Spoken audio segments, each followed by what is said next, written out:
be discussed. But I would say that right now we've delivered to OSW a roadmap which will get us there not later than second quarter of FY29. And we'll continue to pursue that. As you know, Chairman, we have the Korea Integrated Defense Dialogue that's upcoming, where a great many of these conditions will be discussed. We've also got the military consultative meeting and the security consultative meeting, which are also coming up to be held here in D.C. Early in the fall. But I think that right now where we stand based on the continued investments by the Republic of Korea in their defense, really an uplift of about 8.5% in their defense spending over the next 3 FY, I think that we're in a good position, but there's still more work to be done. And as you said, we will continue to press for the conditions-based OPCON transfer and ensure that all the conditions are met. And that's the point I hope that we keep in the fore of our mind, is that until those conditions are met, we do not need to be premature in transferring that operational control. With that, I yield to my friend, the ranking member. Thank you. Actually, the chairman hit on the first question I was going to ask. So just follow up a little bit about sort of South Korean capability to meet the threat from North Korea. If you could give a few more details about, and I think you covered it fairly well, but timeline-wise, you know, is there a point you see where South Korea can get there? We talked a little bit about some of the logistical challenges. I mean, aside from just having the forces and the munitions, being able to organize, how do you assess South Korea's capability and how critical it is that we continue to partner with them? Chairman, Ranking Member Smith, thank you for the question. One of the things that I look at is when you look at the 10 largest armies in the world, South Korea is one of those, and they're sitting at 5th right now. So mass has a quality all its own. So that would be reason number one as an infantry officer that I would say it's important that we continue to partner.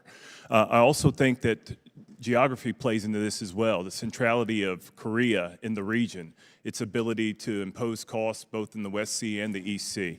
When I look at their forces, what I'm most pleased with is the continued growth of their defense industry and the potential that exists for them to accelerate so that they can secure the capabilities that are absolutely necessary for OPCON transfer.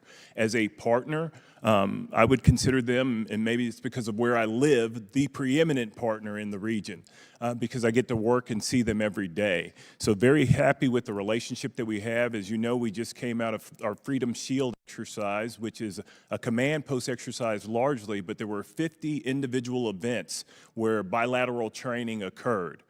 In the future, we want to continue to wrap the UN command into this exercise, that we might have a multilateral aperture to operate from as well. But as a partner, very pleased with them, sir. Yeah, and you don't see a point anytime soon when the splitting and us leaving would make sense. No, sir, I would not offer that as my best military advice or advice writ large that I would give to any of my leadership. Thank you. And Admiral Papar, as I mentioned in my opening statements, the impact of the war in the Middle East has been felt much more profoundly in Asia than it has here. It's not widely reported. As you talk with your partners, what sort of conversations do we have with them about how to mitigate the impacts? I mean, there are significant fuel, fertilizer shortages. Is that impacting the flexibility, the ability of these nations to continue to work with us, or more crucially, to continue to keep their distance from China? Ranking Member, we've taken some entrepreneurial approaches to some of the force elements that have been allocated to the U.S. Central Command area responsibility, and notably Balakatan is an example, and we'll have some other elements where we drive some more creativity in the process so that we can maintain the exercise objectives. And our allies and partners have made some important shifts in order to continue to support our military exercises thus far. We've not gotten into the detail on the larger fuel implications for each individual partner nation, but you know, it's something that we're watching about the flow of energy into the Indo-Pacific, the linkage of economics to security, and we're keeping a close eye on it. Yeah. But for now, you say it hasn't yet impacted like some of the joint operations you're talking about. I mean, I would think they would have to be scrambling at least a little bit to figure out how to allocate scarce fuel resources. Yeah, we've in some cases we've used units that were you know, we have deployed a few units to substitute for capability that would be in the area of responsibility. We've not yet had to make hard fuel choices that have affected our ability to do exercises, but it'll be an issue of concern moving forward. Thank you. And Mr. No, what are your expectations for the President's Summit? What are we looking to accomplish and to come out of that summit? I think May 14th coming up. What do we want to get out of that conversation?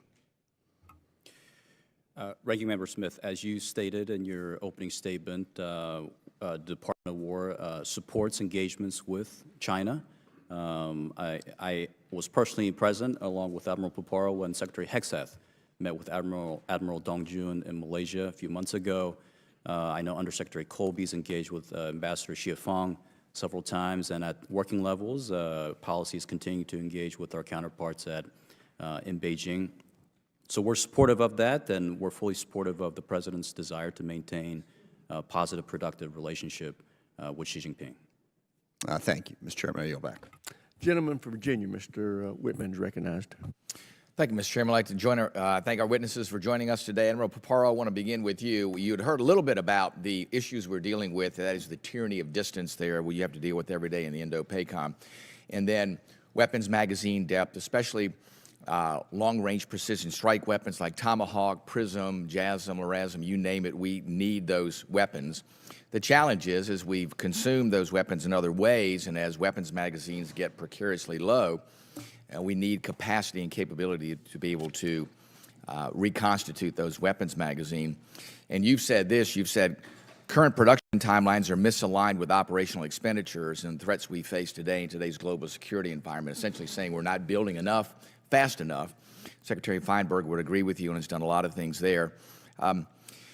Looking too at what's happening right now, it's not just those exquisite weapons, but it's also attritables and expendables.